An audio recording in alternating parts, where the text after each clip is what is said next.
Bom dia, boa tarde, boa noite. Seja lá o horário em que você está me ouvindo, seja bem-vindo a mais um Pod Terapia em Gotas. Você está falando com o Akin, sou psicólogo clínico, e no bate-papo de hoje aqui no podcast nós vamos estar falando sobre um tema bem interessante assim. Eu fui para Disney, já sou adulto. Esse vai ser o, o tópico de hoje, né? E por que eu peguei esse tópico? Justamente para falar de uma questão que hoje em dia é tão difícil, que são ritos de passagem. Então, agora no mês de abril, eu estou falando muito a respeito do tema do amadurecimento, que é o tema do mês, e esse tema de ritos de passagem foi um que surgiu por pedidos de pessoas lá no Instagram, né? E eu resolvi fazer, então, colocar ele aqui nessa organização. Então, o rito de passagem, ele é realmente importante, e afinal de contas, o que é um rito de passagem? Né? Vocês saberiam responder essas perguntas? Saberiam responder se é importante ou não? Né?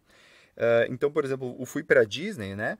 É uma coisa bem comum. Hoje em dia, assim, bom, pelo menos na minha época. Hoje em dia acho que já está bem diferente, mas na minha época, né? Na minha época lá, quando eu tinha meus 15 anos, 16 anos, tinha uma coisa de fazer festa de 15 anos ou ir para Disney, né? Ou fazer 18 anos e ganhar um carro ou ir para Disney. Então, uma coisa assim muito forte em relação à tal da Disneylândia, né?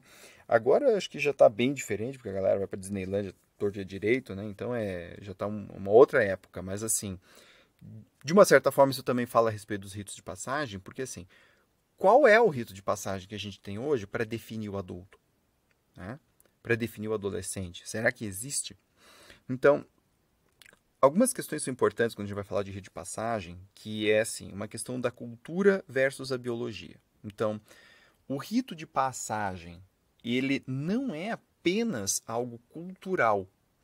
Ele é algo cultural, sim, e aí a gente vai ter a mitologia envolvida, e a gente vai ter o contexto daquela cultura, tá? Onde essas coisas vão nos dar o como o rito será feito e qual será o tal do rito, né? Agora, também é importante lembrar que os ritos de passagem ele marcam questões biológicas também. Puberdade, por exemplo. Então, quando a gente vai para tribos antigas, né? Essas tribos elas tinham um ritual onde o menino se transformava em homem e isso tinha a ver com a questão, por exemplo, de aparecimento de pelos pubianos. Então, assim, começou a aparecer pelo em você, tua voz começou a engrossar, né? Você já é capaz de reproduzir, você já é homem. Ponto, acabou. Vamos pro ritual, né? Mesma coisa para menina. Primeira menarca, né? Você já não é mais menina, você é mulher, então vai ter um outro ritual para você, tá? Então acho que é muito importante entender isso, até porque assim, essa questão vai ter a ver com qual é o valor que aquela cultura dá para aquilo que está acontecendo, né? É, então assim, o homem, em algumas culturas, ele vai ser o quê? Ele vai ser um caçador ou ele vai ser um guerreiro? Isso muitas vezes era determinado dentro de um rito de passagem, né? Existiam ritos que, por exemplo, se o menino não passasse, ele mais tarde poderia acabar se tornando xamã, porque ele ia ser, por exemplo, zoado por todos, né? Usando um termo bem pejorativo, mas ia ser zoado por todo mundo, ele ia passar muita vergonha, ele ia se tornar alvo de chacota, e muitas vezes esse tipo de coisa transtornava a pessoa tanto que ela poderia se isolar da aldeia e às vezes acabava se envolvendo em alguma situação difícil. E às vezes a situação difícil era tão traumática que mais tarde essa pessoa se tornaria um xamã, né? É, Então, qual é o direcionamento que aquela cultura dá para essa questão de, por exemplo, se tornar um adulto, né? Quais são os valores envolvidos em se tornar um adulto? Essa transformação que esses ritos de passagem tinham, elas eram profundas na psique. Então eu estava lendo uma vez sobre os. Não me lembro exatamente da onde, mas era na Ásia isso. Na Oceania, aliás. E os meninos eles eram colocados assim, em umas provas em que eles quase morriam. Então sair daquela prova com vida não era apenas vida no sentido, vamos dizer assim, metafórico, eu tenho uma nova vida, agora eu sou um adulto. Não, era uma coisa de fato, ou seja, a pessoa quase morria e aí ela emergia novamente viva, né? Então, também tem essa ideia de morte e renascimento. Então, quando a gente está passando por um rito de passagem, tem toda uma questão que envolve o nosso crescimento psicológico e biológico, que é sancionado por uma cultura, e esse rito faz com que a gente passe por uma transformação profunda, onde a gente tem a experiência de morte de uma condição e renascimento para outra. Então, como o tema do mês é o tema do amadurecimento, eu estou falando muito a respeito desse rito de você se tornar adulto, né? E em muitas culturas as pessoas sofriam com essa ideia. Por quê? Porque a criança ela ainda estava protegida dentro do seio da comunidade. E o adulto não. O adulto é aquele que sai, o adulto é aquele que está envolto nas intempéries da vida. E por causa deste motivo, os ritos e os rituais, eles eram muito difíceis, né? Então, se a gente for pensar na nossa cultura hoje, tá? O primeiro ponto é que nós temos uma cultura que muda de forma muito rápida. Então, os valores dos anos 50 já não valem mais absolutamente nada hoje, né? Os valores dos anos 80 já não valem muita coisa hoje. Os valores dos anos 90 já não estão valendo muita coisa hoje, né? Então, assim, como a cultura ela muda muito rápido, é difícil de estabelecer quais são os valores que a cultura tem e criar um ritual para isso. Uma outra questão é a respeito de um certo, eu coloquei aqui para chamar, né, um certo niilismo infantil, no sentido de achar o seguinte, de que nada tem um valor, né? E isso é um niilismo, de certa forma, infantil, no sentido de que como nada tem um valor, então não vamos fazer nada, né? Então nós não vamos louvar a nada, nós não vamos valorizar nada. E até o próprio Nietzsche fala a respeito dessa ideia desse niilismo infantil, né? Colocando que assim, hoje é um bom dia para morrer. O fato da vida não ter sentido não significa que nós não devemos dar um valor à vida em si, tal como ela é, né? Então, tanto que ele fala sobre a dança e tudo mais, então ele coloca valores mesmo num universo niilista. O fato do sentido por si só não existir não significa que não possam haver sentidos, né? E a gente, na cultura de hoje, passa por cima disso, né? E também, como nós damos um valor muito baixo hoje em dia a regras e a questões hierárquicas, é difícil estabelecer rituais porque rituais pressupõem hierarquias, pressupõem regras. Então, por exemplo, a criança se tornar um adulto.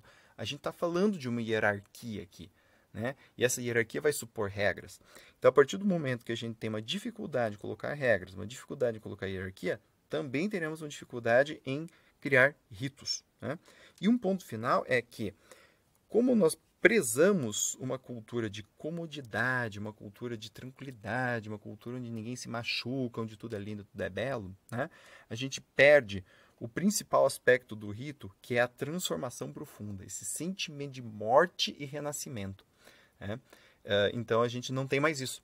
E como não se tem isso de uma maneira cultural, é muito difícil de estabelecer um ritual. É muito difícil, né? Então, que eu estava falando dos ritos do Pacífico, onde em alguns lugares isso ainda ocorre, por exemplo, colocar a criança num formigueiro e deixar a criança lá ser mordida por tudo que é bicho, né? Um monte de bicho, né? E ela tem que sobreviver ao veneno daquelas formigas no corpo dela. Algumas morrem, de fato. Então, são ritos realmente terríveis, né? Tem até alguns vídeos de algumas culturas onde eles ainda são canibais, né? E eles encenam o ritual do canibalismo. Então, tem lá, os homens vão, eles fazem sexo com uma menina que está sendo iniciada também, e todos eles fazem sexo com ela. O último que vai, ele e a menina, eles estão numa cabana, essa cabana tem umas toras, eles puxam essas toras, que caem em cima do casal, esse casal é morto a partir do peso dessas toras, e eles assam e comem eles naquele momento. Esse é o ritual, né? É um ritual do quê? De novas gerações surgindo. Então a tribo inteira come os dois como representativos de um novo ritual, de um novo momento da tribo, de uma nova geração que está vindo. Ou até as tribos, se não me engano é Papua Nova Guiné, mas eu não vou confirmar essa informação porque agora eu não me lembro de cabeça. Mas onde eles fazem a caça de cabeças. Então, para o menino se tornar um homem, por exemplo, ele tem que sair, matar alguém e arrancar sua cabeça, tá? De novo, aqui morre a geração anterior para com que a nova geração possa vir, e o menino representa isso de forma factual, né? Não estou incentivando ninguém a criar esse tipo de ritual aqui na nossa cultura, né? Mas assim, só para fazer a diferenciação, né, entre, por exemplo, isso e, por exemplo, na igreja católica, você leva um tapa na cara ali, nada acontece muito com você, e pronto, agora você está crismado, você é adulto, você vai para a vida. Né? Então, essa profunda transformação e esse sentimento de morte e renascimento, ele não acontece nos ritos de hoje. Os ritos não têm essa conexão com a cultura no sentido de criar regras, criar hierarquias, criar um funcionamento social. Então, com base nisso, é muito difícil. Um outro ponto interessante também é que quando você faz o ritual, você não volta e você não fica preso no ritual. Então, por exemplo, estou comentando isso porque muitas pessoas falam que começar a beber é um ritual, né? E ele não é. Começar a beber é uma prática social, mas ele não se estabelece como um ritual. Por quê? Porque no ritual você passa por aquilo. Você não fica preso naquilo para sempre. Que nem, por exemplo, nas tribos que eu citei, né? A criança não tem que ficar indo toda semana sendo mordido por formigas para provar que é homem de novo, né? Ele faz isso uma vez só e aquilo acabou. Ele passa por aquilo, ele não volta mais aquilo. Então, existe uma discussão bem interessante a respeito desse fato, né? Se a ideia de começar a beber ou não é um ritual, né? A ideia de sair é um ritual ou não. E muitos autores dizem que não. Tá? Eu partilho dessa noção por causa disso. Então, o que fazer? A busca pelos ritos do passado não ajuda muito. Por quê? Porque eles estão no passado. Eles não ajudam mais a gente a criar um novo dinamismo que nos mostre qual que é o próximo passo a seguir. Né? Agora, essa questão de morte e renascimento e o comprometimento me parecem ser as chaves para a gente estabelecer hoje novas formas de rituais.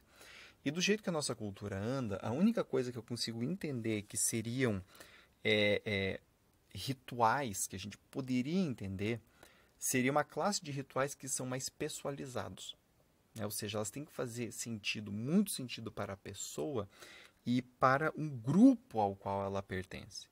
É óbvio que quando a gente vai olhar nesse panorama, isso vai muito contra os ritos do passado, porque os ritos do passado eles falavam de rituais que envolviam toda a comunidade. Os nossos, eles falam de guetos, vamos pensar assim. Mas aí surge uma pergunta. Né? Nós temos várias tribos hoje dentro das cidades. Né? Será que não é um fato que quando a pessoa dentro daquela tribo amadurece e passa por um rito de passagem que aquela tribo organiza, ela não está fazendo essa evolução? Essa é uma questão em aberto. Né? Muitas pessoas acham que sim, outras acham que não. Né? Enfim.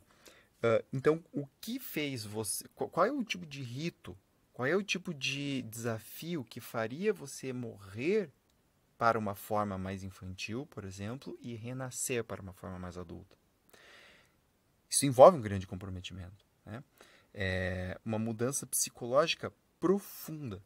Não apenas uma mudança psicológica frágil. Por exemplo, eu vou para a Europa, eu vou ter minha experiência de morar sozinho lá fora. A pessoa vai, faz a experiência, volta e continua morando nas casas do pai, da mãe, do mesmo jeito, fazendo as mesmas coisas. Ou seja, não houve uma mudança psicológica profunda. Ela não passou por algo que mexeu com ela, que fez algo morrer e ela renasceu num outro momento. Né? E quando não temos isso, não temos um rito, porque não houve passagem nenhuma. Tá? Muito bem, gente, eu indico para vocês tá, o Joseph Campbell, tá, que no Poder do Mito fala a respeito de sacrifício e felicidade. Esse tem tanto no livro, O Poder do Mito, quanto na série de vídeos, O Poder do Mito. Tá? E eu acho que vale uma leitura ou o vídeo, se você quiser. É bem interessante, vale muito a pena para refletir sobre isso. Tá? Bom, convido todos vocês para me dar um feedback sobre este podcast, se gostaram ou não, o que acham que tem que ter mais ou não, para levantar discussões. Tá?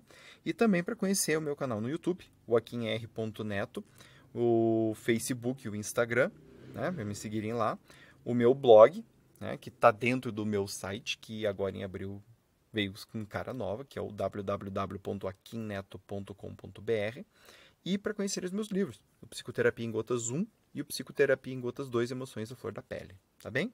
Gente, agradeço imensamente vocês pela audiência e um grande beijo. Até a próxima. Tchau, tchau.